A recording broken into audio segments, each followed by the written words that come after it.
ओ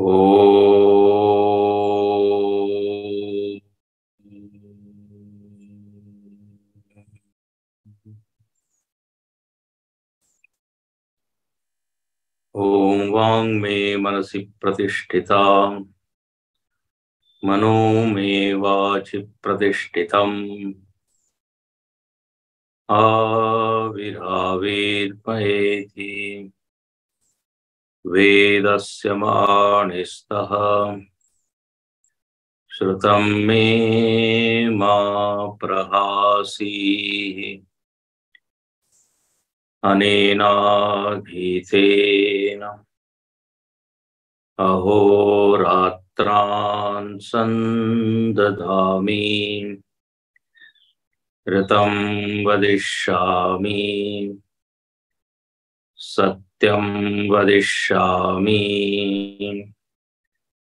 तन्मामवतु तद्वक्तारमवतु अवतु माम् अवतु वक्तारम्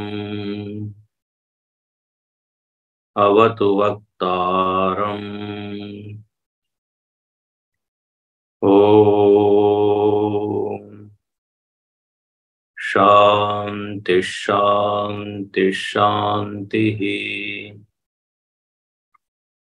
समस्त जन कल्याणे निरतं करुणामयं नमामि चिन्मयं देवं सद्गुरुं ब्रह्मविद्वरम्।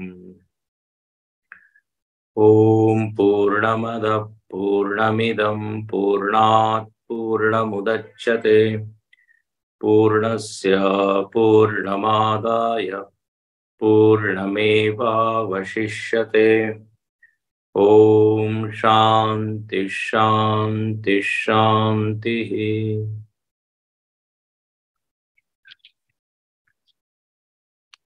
छठा और सातवां मंत्र हम पढ़ेंगे।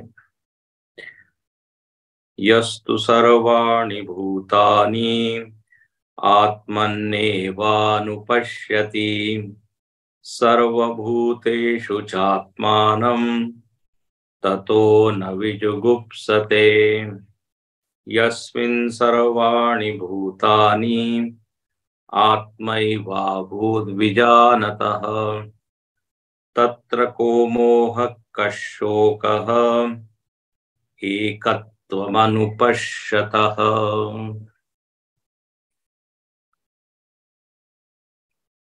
अपने जीवन को देखे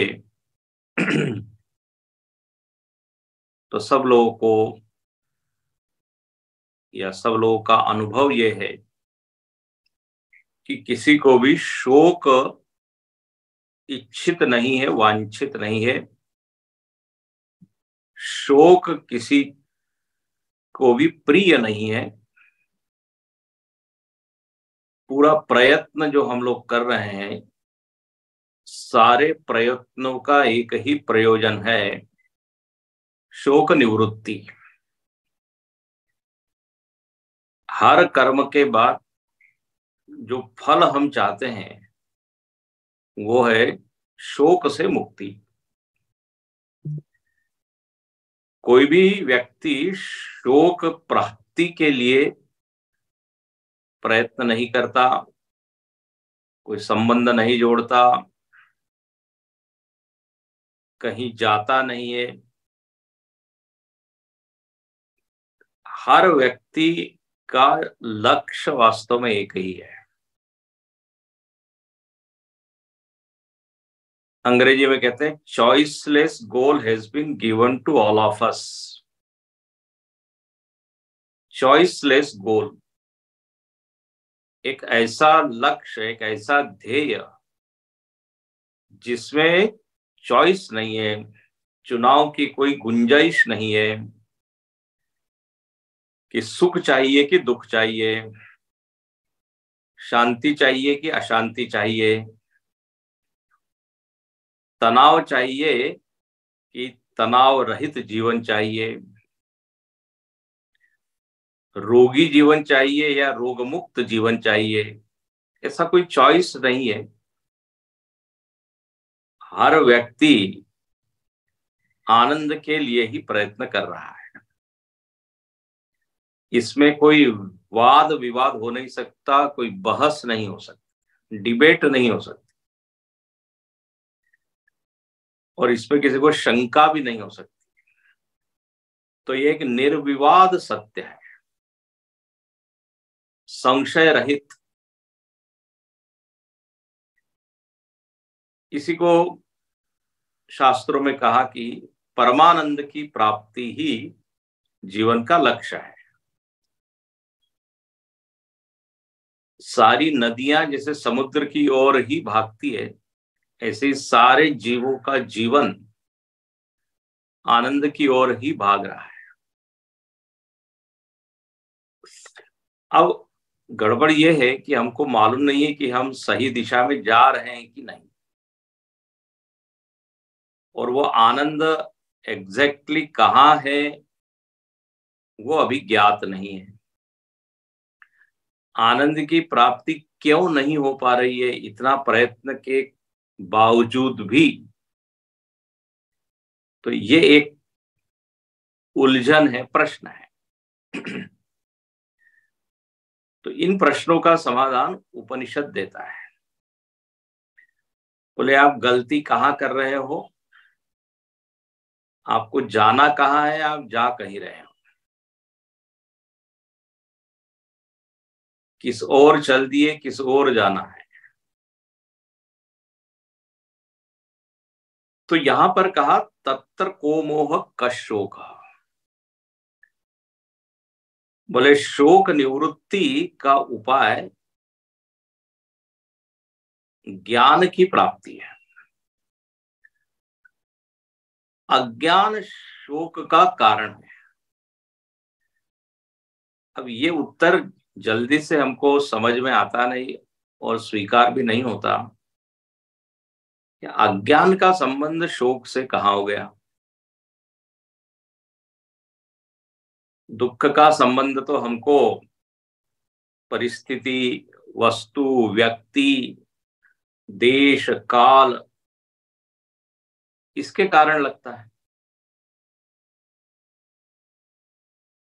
मैं अपने को नहीं जानता इसलिए दुख है, ये यदि किसी को बताया जाए तो वो बोलेगा ये कुछ उत्तर हमको जमा नहीं। हमको तो लगता है कि दुख पड़ोसी के कारण है, दुख गरीबी के कारण है। तो हम लोगों ने कारण ही अलग समझा है, तो फिर निवारण भी उसी तरह से हम चाहते हैं। इसके ऊपर हमने कल विचार किया कि दुख के कारण के रूप में हजारों चीजें हमारे सामने दिखती है। तो शास्त्र का ऐसा मत है कि आपको जो कारण दिखता है उस कारण को हटाने का प्रयत्न कीजिए। उतनी मात्रा में तो आपको सुख मिल ही जाएगा। यदि परिस्थिति के कारण हमको दुख लग रहा है तो परिस्थिति को सुधारिए। यदि हमको लग रहा है कि एक विशेष स्थान के कारण हमको दुख हो रहा है तो स्थान को बदलिए, और ऐसा ही प्राय होता है। उसके लिए कोई उपनिषद की कक्षा अटेंड करने की जरूरत नहीं है। बोले इस कॉलोनी में दुख है, इस गांव में दुख है, इस देश में हमको नहीं मजा आ रहा है। लोग देश बदलते हैं, क्या क्या नहीं बदलते हैं। मित्र बदलते हैं, संबंध बदलते हैं। वो कहा ना लोगों ने कि संबंध, मित्र, देश, वस्तु सब बदला लेकिन खुद को नहीं बदला। तो समस्या जहां के तहां रह गई। मालूम पड़ा समस्या का कारण बाहर था ही नहीं। वो कहते हैं जैसे एक सांप है, वो बिल में घुसा हुआ है। अब बिल को आप पीट रहे हो और आप सोचो कि सांप मर गया, वो आराम से बैठा है। ये ऊपर ऊपर परिवर्तन जो है ना, वो ऐसा ही कुछ है। देश काल बदल के देख लिया, कर्म बदल के देख लिए। ठीक है, निश्चित ही ये एक उपाय है। दुष्कर्म कर रहे हैं तो फिर सत्कर्म करें तो पहले से बेहतर स्थिति होगी। दुर्गुण है तो सद्गुण लाएं तो निश्चित ही सुख मिलेगा। बहुत इच्छाओं के कारण हम परेशान हैं तो इच्छाओं को कम करें, सुख मिलेगा। ये सारे उपाय जो है बिल्कुल सही है अपनी जगह, और इसको कहते हैं व्यवहार को सुधारना। जो व्यावहारिक हमारा जीवन है उसको सुधारना मतलब यही सब है। कर्म की क्वालिटी सुधारे, मन की क्वालिटी सुधारे, सद्गुणों की संख्या बढ़ाएं, इच्छाओं की संख्या कम करें। इसने प्रश्न किया ना, अध्यात्म में और व्यवहार में समन्वय क्या है? तो यही है कि व्यावहारिक स्तर पे जो जो हम कर सकते हैं सुधार वो कीजिए। धार्मिक बनिए, इसलिए धर्म इसका उत्तर है। धर्म से ये जितने हम कारण बता रहे हैं दुख के, वो निवृत्त होते हैं। धर्म ते विरति, धर्म के कारण वैराग्य होता है। लेकिन क्या है, ये सारे उपाय जो है, ये उपाय दुख की आत्यंतिक निवृत्ति नहीं करते। ध्यान से सुनिए, दुख निवृत्त होता ऐसा नहीं है, लेकिन हमेशा हमेशा के लिए विदा हो जाए ये नहीं होता। दुख निवृत्त होता है लेकिन फिर आ जाता है। ये थोड़ा सा आप कहिए टेम्पररी उपाय है सब। जैसे पेन किलर खा लिया तो थोड़ी देर के लिए दर्द क्या हो गया, कम हो गया। कहते हैं ना मेडिकल की भाषा में सिम्टोमेटिक ट्रीटमेंट। थोड़े सिम्टम्स है तो कुछ खा लिया पी लिया तो सिम्टम्स कम हो गए, लेकिन रोग का जो कारण है वो नहीं गया अभी। इसलिए वेदांत किसको कहते हैं? तो वेदांत का प्रयोजन, मतलब वेदांत का प्रयोजन क्या है? तो बोले कारण सहित दुख की निवृत्ति। ध्यान से सुनिए, कारण सहित शोक की निवृत्ति।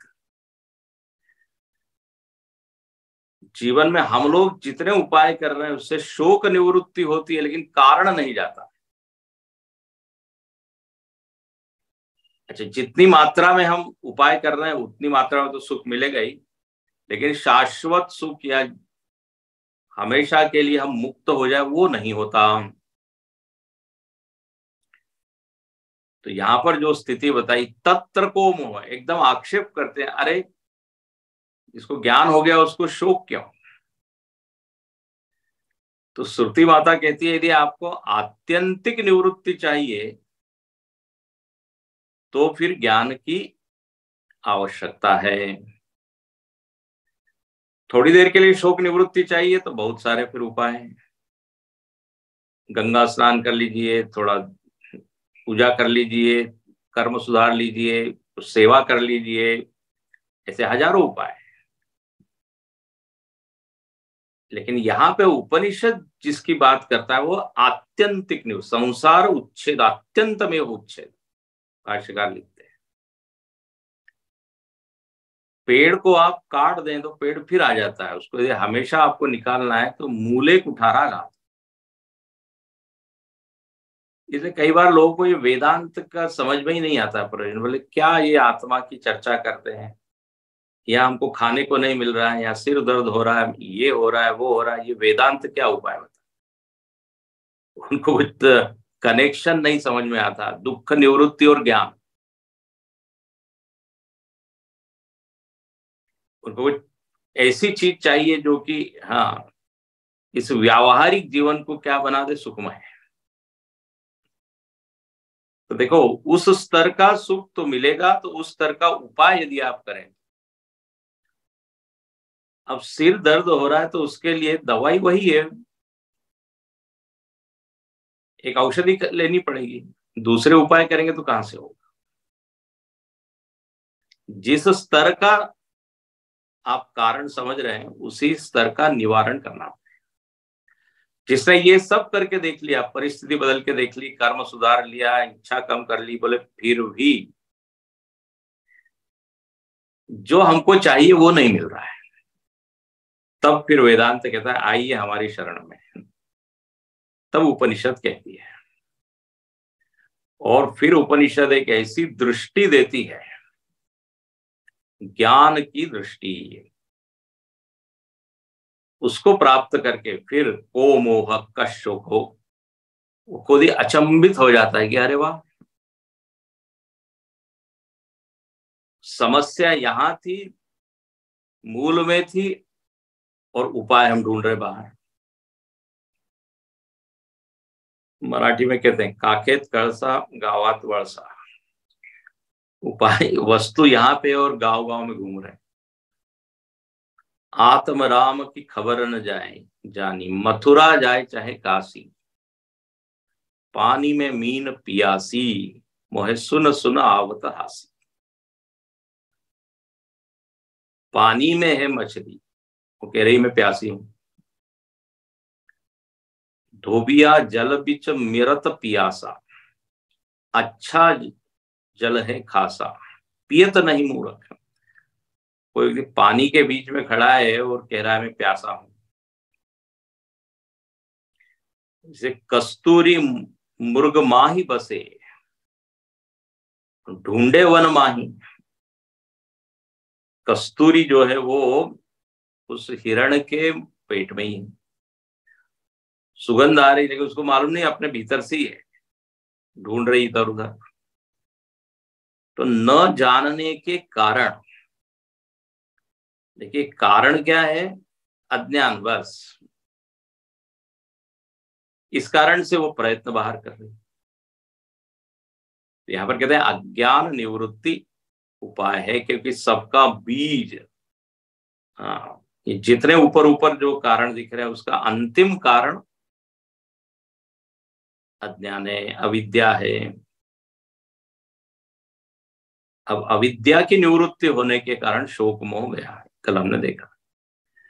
यह टिप्पणीकार ने बड़ा अच्छा लिखा, बोले अजानतः, जो इसको जानता नहीं, वो क्या है, दुख अस्पृष्टम आत्मानम अजानतः शोको भवति, हा हतो हम, हाँ, न मे पुत्रोस्ति न मे क्षेत्रमस्ति, तथा पुत्रादीन कामयते, तदर्थम देवता आराधनादि चिकीर्षति, न तो आत्मैकत्वम पश्यत।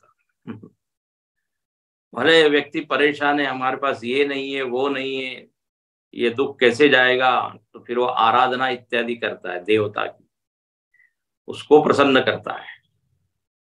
हाँ, मतलब क्या है, कोई ना कोई उपाय, बाह्य कोई ना कोई उपाय करता है, तो तत्काल के लिए वो शांति हो जाती है, लेकिन मूल चीज नहीं जाती है। इसलिए अविद्या दो प्रकार की है, एक है मूला विद्या और एक है तूला विद्या। मूला विद्या मतलब रूट कॉज, बिल्कुल जो कारण,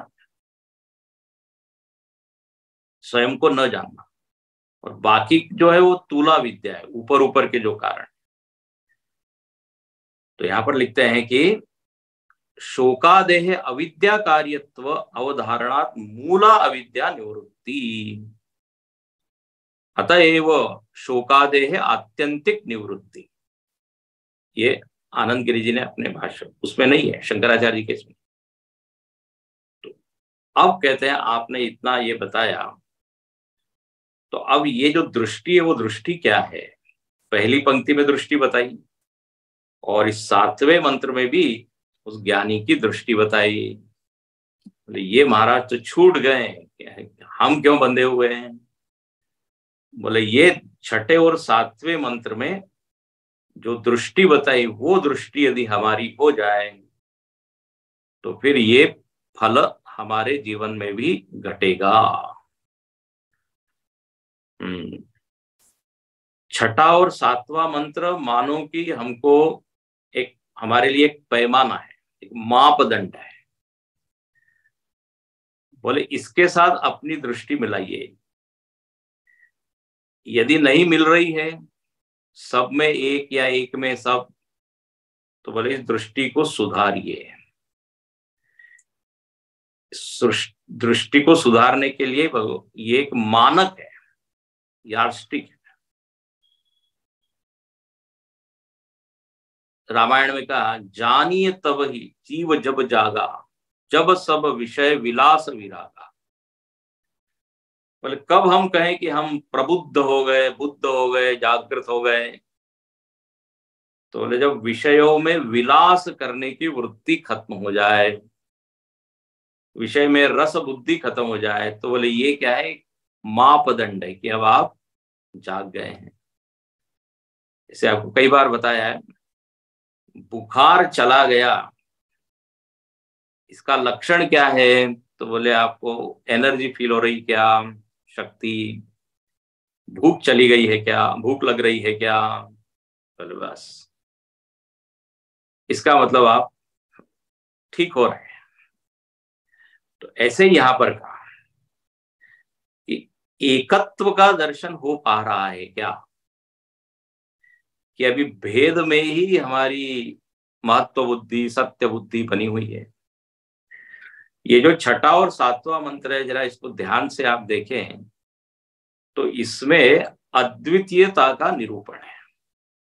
ध्यान से इसको पकड़िएगा।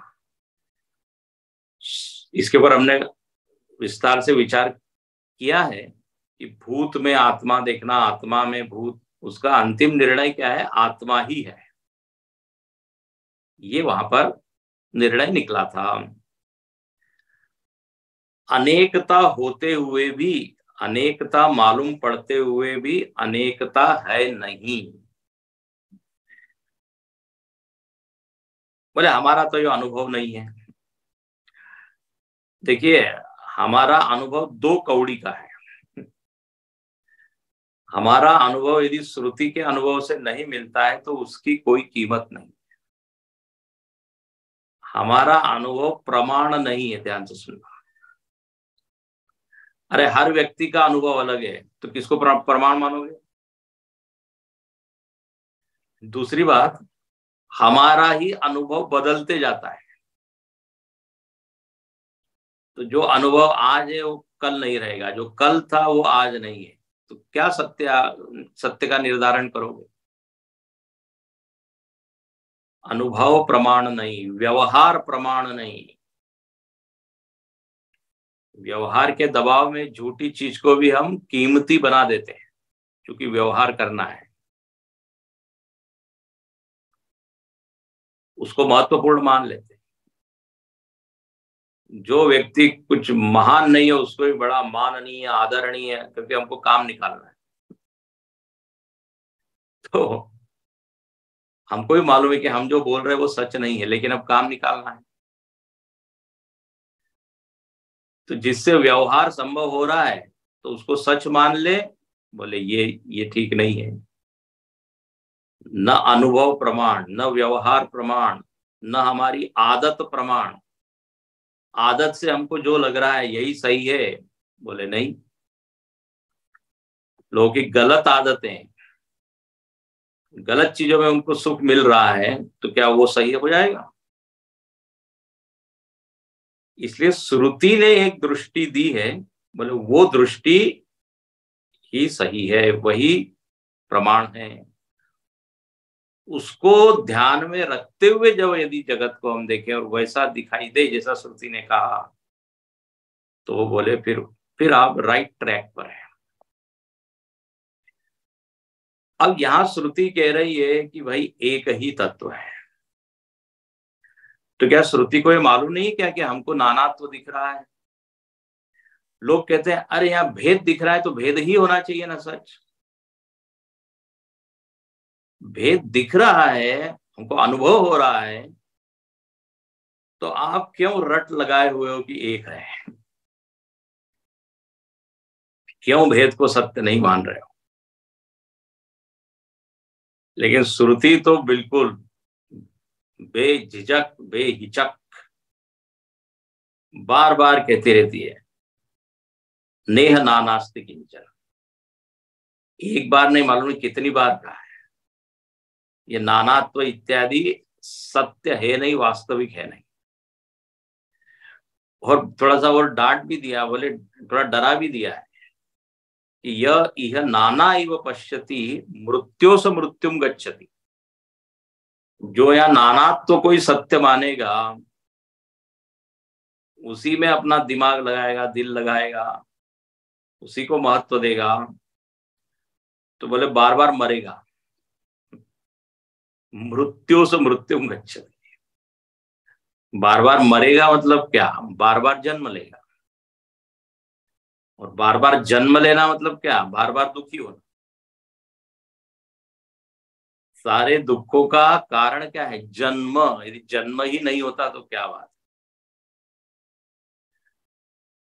तो कहते हैं नाना इव पश्यति, जो नानात्व देखता है वो फिर बार बार मरता है। तो इसलिए अद्वितीयता ही क्या है? सत्य है। अनंत तरंगे देखते हुए भी हमारी बुद्धि में एक क्षण के लिए भी ये विचार नहीं आता कि यहाँ पे पानी के अलावा कोई चीज है। क्षण मात्र के लिए नहीं। नहीं बोले इतनी सारी चीजें दिख रही, इतने तरंगे, इतने सारे आभूषण देखने पर भी कभी नहीं लगता कि ये सोने के अलावा और भी कोई चीज वहां है। तो दर्शन होना अलग बात है और विचार से निर्णय देना अलग बात है। अब पानी में आप यदि पेंसिल डाल दे या पेन डाल दे तो पानी क्या कहते हैं, पेंसिल टेढ़ी दिखती है। तो दिखती तो टेढ़ी है, तो मान ले टेढ़ी है। अब जो विज्ञान वाला विद्यार्थी वो कहता है आप मूढ़ हो। आप इस चर्म चक्षु से मत देखिए, बुद्धि के चक्षु से देखिए, तो आपको उसका सही स्वरूप मालूम पड़ेगा। अच्छा, यदि वास्तव में पेंसिल टेढ़ी हो गई है तो पानी से निकालने के बाद टेढ़ी होनी चाहिए। तो टेढ़ी दिख रही है लेकिन हुई नहीं है। तो जगत में भी मालूम तो खूब पड़ रहा है, सब अपना अपना अस्तित्व जो है वो झंडा गाड़ के दिखा रहे हैं, हम है, हम है, हम ही सच्चे हैं। लेकिन श्रुति कहती है धोखे में मत जाओ। परसेप्शंस आर डिसेप्टिव, इसलिए कहते हैं दिख रहा है इसलिए वो सत्य मानना, ये तो बुद्धि की बड़ी कमजोरी है। इसलिए यहां पर अद्वितीय है। अच्छा, दूसरी बात यहां पर यह है कि ये आत्मा को सीमित करने वाला कोई दूसरा तत्व नहीं है। एकमेव है, वो एकमेव ही रहेगा। ये जो देश काल वस्तु परिस्थिति, ये जो कुछ भी है, ये उस आत्मा पर क्या है? विवर्त है, आभास है, प्रतीयमान है। ध्यान से सुनना, ये जो मैं पॉइंट बोल रहा हूं, तो ये आत्मा को आत्मा के टुकड़े नहीं कर सकता, आत्मा में भेद उत्पन्न नहीं कर सकता, क्योंकि ये जितना पसारा है ये सब है मिथ्या। तो आत्मा को दो चार नहीं बना सकता, आत्मा को मर्यादित नहीं कर सकता। देश काल इत्यादि आत्मा का प्रतियोगी नहीं है। ध्यान से सुनो, प्रतिस्पर्धी या प्रतियोगी। दो प्रतिस्पर्धी होते हैं तो क्या आपस में झगड़ते हैं, एक ही सत्ता वाले होते हैं, एक ही शक्ति वाले होते हैं, तो एक को नुकसान पहुंचाता है दूसरा पे। लेकिन आत्मा को कोई नुकसान पहुंचा ही नहीं सकता, क्योंकि उसके ऊपर दिखने वाली जितनी चीज है वो है प्रातिभ। अब जो मिथ्या सर्प है वो रस्सी को काट सकता है,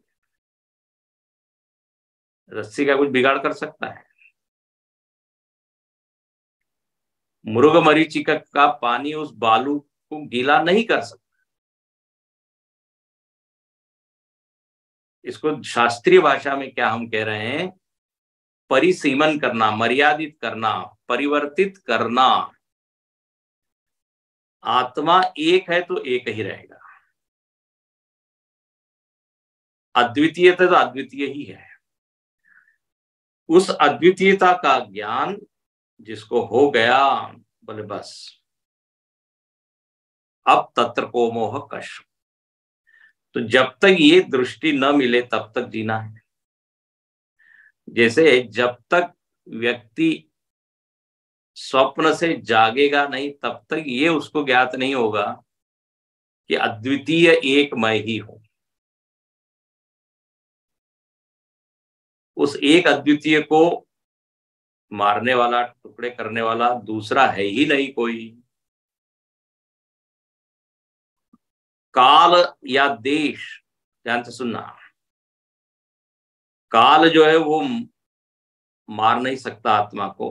काल कोई द्रव्य नहीं है, वेदांत में काल द्रव्य नहीं है, देश द्रव्य नहीं है। ये सब माया के बच्चे हैं, माया कल्पित देश काल कलना। तो माइक होने से आत्मा में भेद उत्पन्न कर दे, उसको सीमित कर दे, ये संभव नहीं है। इसलिए इन दोनों मंत्रों में श्रुति ने सर्वोच्च दृष्टि हमको दी। ज्ञानी की दृष्टि ही प्रमाण है, इंद्रिया प्रमाण नहीं है। इंद्रिया तो धोखा देती है, कई बार दिखता कुछ है होता कुछ है। इसलिए वैज्ञानिक लोग भी इंद्रियों पर भरोसा नहीं करते। वो बोले हम परीक्षण करेंगे, उसके बाद जो सच मिलेगा वही स्वीकार करेंगे। इंद्र धनुष दिख रहा है तो वहां कोई वास्तव में कोई धनुष तो है नहीं। तो विचार करने पे मालूम पड़ता है उसकी सत्यता क्या है। तो इस तरह यहां पर ये दृष्टि बताई और फल बताया। ये दो विषय छठे और सातवें मंत्र के थे। अब आठवां मंत्र, इस आठवें मंत्र में क्या है? तो देखिए आठवें मंत्र में यहां पर भाष्यकार कहते हैं, यह अयम अतीतैहि मंत्रैहि उक्त आत्मा। बोले जो पीछे मंत्रों में आत्मा का, जिस आत्मा का वर्णन किया, अयम अतीतैहि मंत्रैहि उक्त, मतलब ये दोनों मंत्र और अनेजदेकम वो वाला जो मंत्र था, बोले उसमें आत्मा का जो वर्णन हुआ, उक्त आत्मा सस्वेन रूपेण किम लक्षणम, उसका अपना स्वरूप क्या है उस आत्मा का,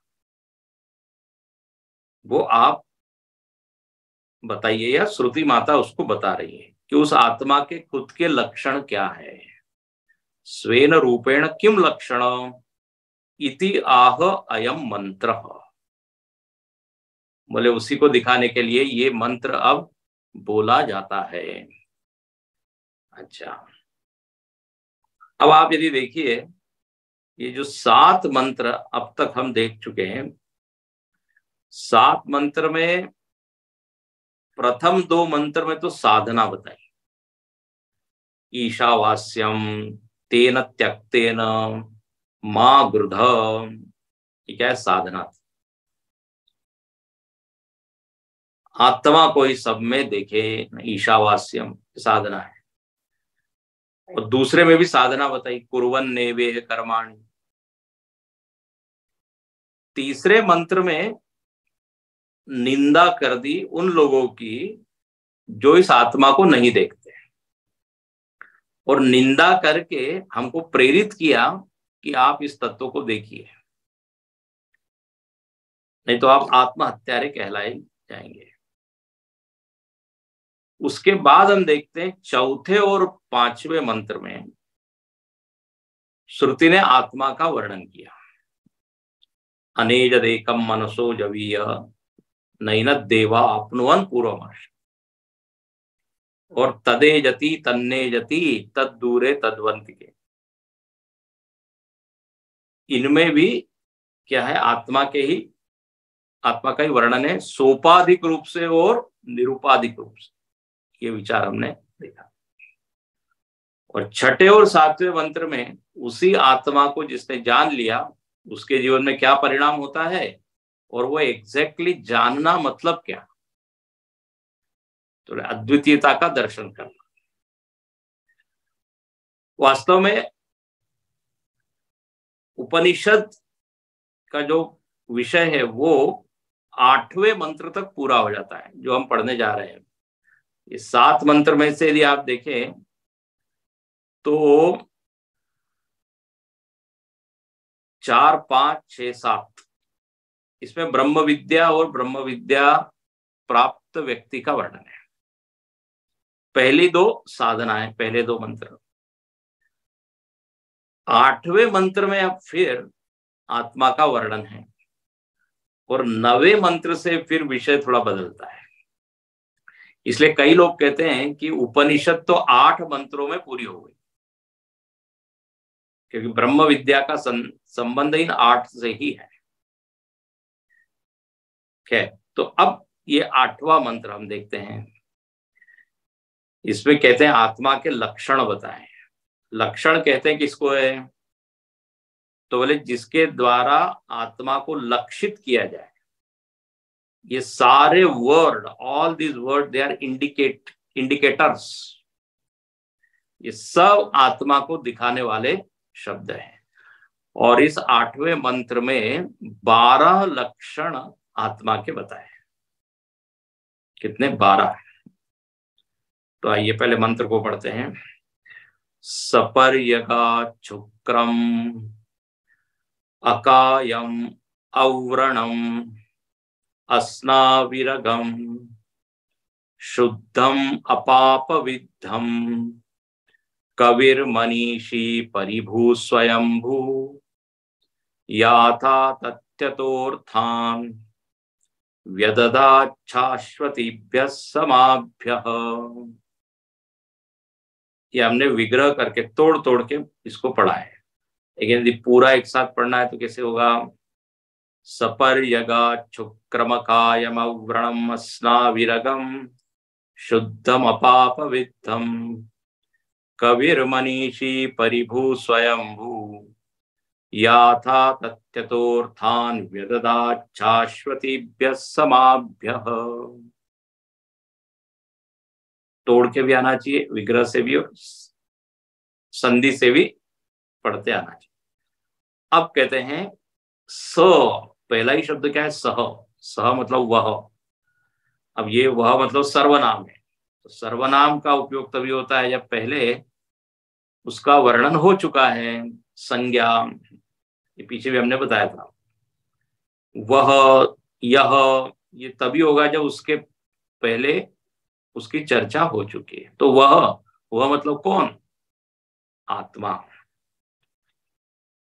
वह आत्मा कैसी है? तो बोले पर्यगात, पहला लक्षण है पर्यगात। पर्यगात मतलब क्या? तो भाष्य देखिए, तो पर्यगात का अर्थ भाष्यकार करते हैं सह पर्यगात। सह मतलब भाष्य लिखते हैं यथोक्त आत्मा। देखो, अपने ऊपर नहीं छोड़ता कि आप कुछ भी अर्थ ले लीजिए। सह मतलब यथोक्त आत्मा, जो पहले आत्मा बताई गई बस वही, कोई और तीसरी चीज का वर्णन अब नहीं हो रहा है। वही आत्मा जिसको जान के ज्ञानी लोग मुक्त होते हैं, शोक निवृत्त होते हैं, वही आत्मा कैसी है? पर्यगात। पर्यगात का विच्छेद करके बताते हैं। पर्यगात मतलब परि समन्तात। परि का अर्थ क्या? समन्तात, सब दूर। और अगात, अगात का अर्थ क्या? गतवान। तो पर्यगात शब्द है, उसको तोड़ दिया। परि अगात, सब दूर गया हुआ। परि अगात, अगात का अर्थ क्या है? गतवान। गतवान का मतलब है गया। परि शब्द, उसका पूरा अर्थ क्या निकालते हैं? व्यापी इत्यर्थ। परि समन्तात, अगात गतवान, आकाशवत व्यापी इत्यर्थ। तो पर्यगात शब्द का अर्थ हुआ व्यापी, जो व्यापक है। बोले कैसा व्यापक है, तो एक शब्द डाल दिया बीच में, आकाशवत, आकाश के समान व्यापक या व्यापी शब्द है। तो पर्यगात का सीधा अर्थ हुआ व्यापक। अभी हम केवल शब्दार्थ आपको बताते हैं, इसका विस्तार आगे देखेंगे। तो एक लक्षण हुआ कि आत्मा क्या है, व्यापी है, व्यापक है, सब दूर गया हुआ है। जैसे आकाश, ऐसा कोई स्थान नहीं जहां वो गया हुआ नहीं है। तो ये हुआ पहला लक्षण। दूसरा, पर्यगात के बाद श्रुति में देखिए शुक्रम। शुक्रम मतलब होता है शुद्धम। शुक्रम शुद्धम, विस्तार से हम आगे देखेंगे। अकायम तीसरा लक्षण, पहले शब्दार्थ देख लेते हैं। अकायम, काया मतलब होता है शरीर, तो अकायम मतलब जिसमें शरीर नहीं है। तीसरा लक्षण अकायम। अव्रणम, व्रण का मतलब होता है कुछ घाव, चोट, तो बोले वो अव्रणम, उसमें कोई चोट नहीं लग सकती। क्यों नहीं लग सकती वो देखेंगे आगे। तो अव्रणम। अस्नाविरगम, अस्नाव, स्नावा मतलब स्नायु, स्नायु का मतलब है ये नस, नाड़ियां, रक्त वाहिनियां, नाड़ी। अपने शरीर में देखो पूरा जाल बिछा हुआ है, तो बोले आत्मा का एक लक्षण है उसमें नस नाड़ी नहीं, अस्नाविरम। फिर कहते हैं शुद्धम, अगला लक्षण गिनते चले जाइए। पर्यगात, अकायम, अव्रणम, अस्नाविरम, शुद्धम, 5 हो गए। शुद्ध है, किसी भी तरह से आत्मा को अशुद्ध नहीं किया जा सकता। क्यों नहीं किया जा सकता, स्वयं देखेंगे। और यह 2 बार आ गया ना, शुक्रम का अर्थ भी शुद्ध किया है। हाँ, जो दूसरा लक्षण शुक्रम, उसका अर्थ भाष्यकार ने शुद्ध किया है। अब आगे फिर ये शुद्ध आ गया है, 5वां लक्षण। तो दोनों में क्या अंतर है वो देखेंगे। शुद्धम। फिर अगला लक्षण है अपाप विद्धम। आत्मा कैसी है, तो बोले अपाप विद्धम, पाप के द्वारा विद्ध नहीं है। पाप से घायल नहीं होती, पाप के कारण अशुद्ध नहीं होती, पाप से रहित है। चलो, शुद्धम अपाप विद्या, ये अगला लक्षण हुआ। उसके बाद कहते हैं आत्मा क्या है, कवि। अरे वाह, आत्मा कवि है। कौन सी कविताएं करता है जरा देखिए तो सही। कवि लोगों के पास एक डायरी होती है, डायरी भरी हुई होती है। कई बार वो इतनी ज्यादा कविता होती है, सुनने वाला परेशान हो जाता है, इसलिए भागता है वो। अरे बाप रे, कवि आ गया। तो ये आत्मा कवि करने वाला है, मतलब कविता करने वाला है। कवि लिखा है, कवि का क्या अर्थ है। फिर अगला लक्षण मनीषी। मनीषी है, ऋषि है। देखेंगे क्या अर्थ है। परिभू, परिभू है ये, स्वयंभू है, स्वयं भवती। परिभू मतलब सबसे ऊपर है। और याथा तथ्य तो अर्थान व्यदधात, बोले ये यथा योग्य रीति से सबको क्या करता है, अपने अपने अर्थों को बांटता है, अपने अपने कर्तव्यों का विभाजन करता है, कामों को बांटता है। इस तरह से यहां पर ये आत्मा के लक्षण बताए। अब एक एक लक्षण जो है चिंतनीय है। इन शब्दों के अर्थ में घुस के हाँ एक आत्मा की छवि हम बनाए कि क्या है। तो इसे पहला जो लिखा है थोड़ा सा करके पूर्ण करेंगे, विषय पूरा तो होगा नहीं, मंत्र पूरा हो नहीं सकता। तो यहां लिखते हैं पर्यगात सपर्यगात शुक्रम अकायम अव्रणम स्नाविरगम। तो परिअगात का अर्थ अभी हमने देखा कि परिअगात मतलब सब दूर गया हुआ, यानी वह व्यापक है, व्यापी। कैसे व्यापक है? तो बोले आकाश की तरह। ये आकाश तत्व को पहले समझना पड़ेगा यदि आत्मा को समझना है, क्योंकि उदाहरण दिया है आकाश का। तो आकाश कैसा है? तो बोले निरंश है, निरवयव है, व्यापक है। देखो, एक होता है विस्तार, ध्यान से सुनना है। एक क्या अर्थ होता है? एक शब्द होता है विस्तार, विस्तृत, और एक शब्द है व्यापक। दोनों में हल्का सा फर्क है। जब आप विस्तार, हालांकि दोनों बिल्कुल समान अर्थ वाले लगते हैं, लेकिन थोड़ा सा फर्क है। विस्तार मतलब क्या होता है? किसी चीज को आप फैलाते हैं, विस्तार करते हैं। जैसे राजा लोग अपने साम्राज्य का विस्तार करते हैं, एम्पायर का विस्तार। आप चादर जो है फैला रहे हैं, उसको कहते हैं विस्तार करना। किसी विषय का है ना, विस्तार किया जाता है। तो विस्तार में क्या होता है? फैला भी सकते हैं उसको, संकुचित भी कर सकते हैं। चादर आपने लपेट ली, समास हो गया, उसको संकुचित कर दिया। व्यापक मतलब क्या? ध्यान से पकड़िएगा। व्यापक मतलब व्याप्य वस्तु में जो गई हुई है उसको कहते हैं व्यापक। व्याप्य वस्तु में वो पूरी तरह हर जगह उस व्याप्य वस्तु में वो उसका अस्तित्व है, तो उसको बोलेंगे ये व्यापक है। हाँ।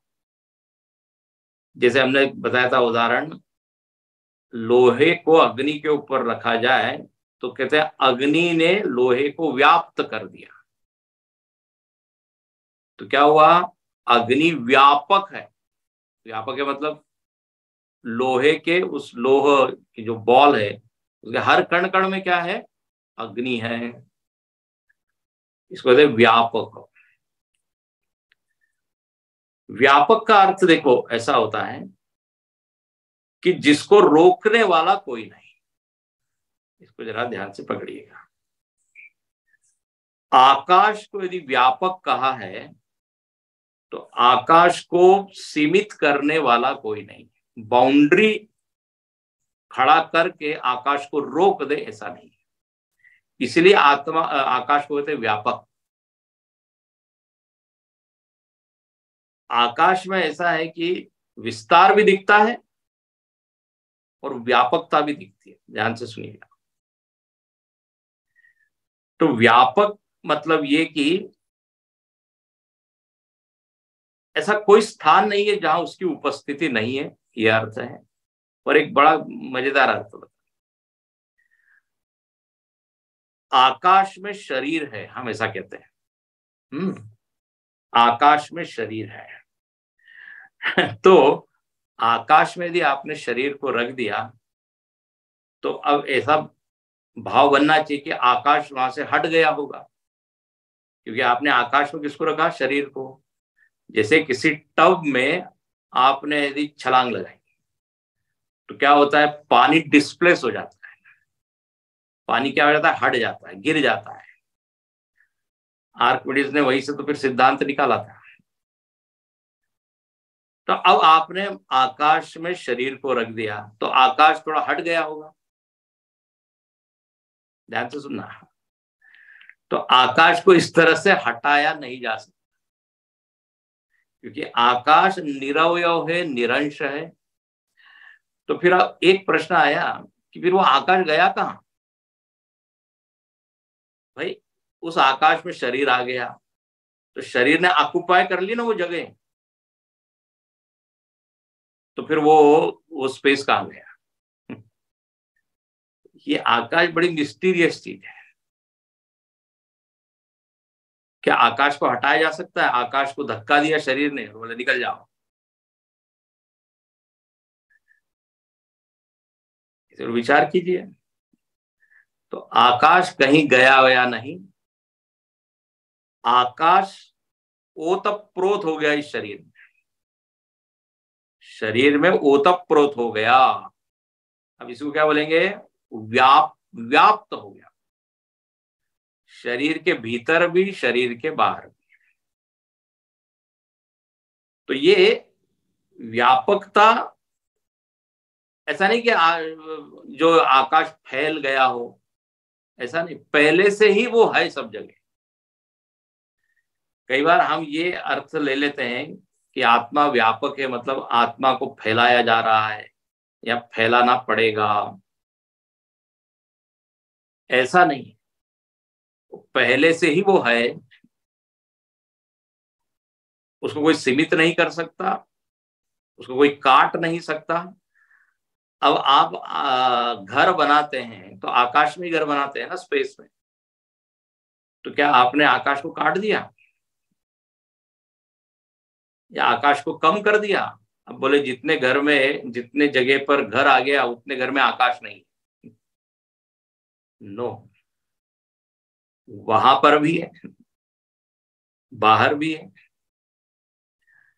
ऐसे ही आत्मा को आप काट नहीं सकते, सीमित नहीं कर सकते, उसको हटा नहीं सकते। कल इसके ऊपर और चर्चा करेंगे अच्छे से। ये आत्मा की व्यापकता को जरा समझे, इसके ऊपर मनन करना पड़ेगा। परिसीमन नहीं हो सकता आत्मा, जैसे आकाश की बाउंड्री आप नहीं खींच सकते, ऐसे ये आत्मा की बाउंड्री नहीं है, सीमा नहीं है।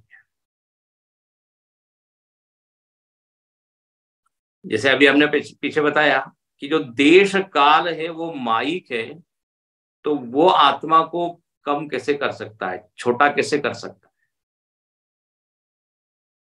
काल में सब चीजें मरती है, ध्यान से सुनना, क्योंकि इसका आकार है जो सीमित है, लेकिन आत्मा नहीं मर सकता, क्योंकि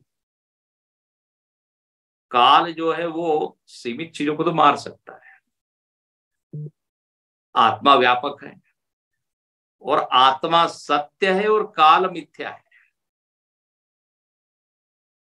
इसलिए आत्मा न तो काल में सीमित है न देश में सीमित है। ये व्यापकता दो तरह की है, काल व्यापी और देश व्यापी। इसलिए यहां पर लिखा है परि, हाँ, सभी दृष्टि से आत्मा व्यापक है। पर्यगात सपर्यगात शुक्रम। अब आज हम यहां रुकते हैं इसके ऊपर, और आगे के जो जितने शब्द हैं उन शब्द की चर्चा अगली कक्षा में करेंगे। बड़े सुंदर लक्षण हैं, एक एक लक्षण मोती की तरह है, इसके ऊपर विचार करना चाहिए और ये दृष्टि को संभालना चाहिए या प्रयत्न करना चाहिए बनाने का। यहाँ रुकते हैं आज। ओम पूर्णमद पूर्णमिदं पूर्णात् पूर्णमुदच्यते पूर्णस्य पूर्णमादाय पूर्णमेवावशिष्यते। ओम शांति शांति शांति। हरि ओम। श्री गुरुभ्यो नमः। हरि ओम।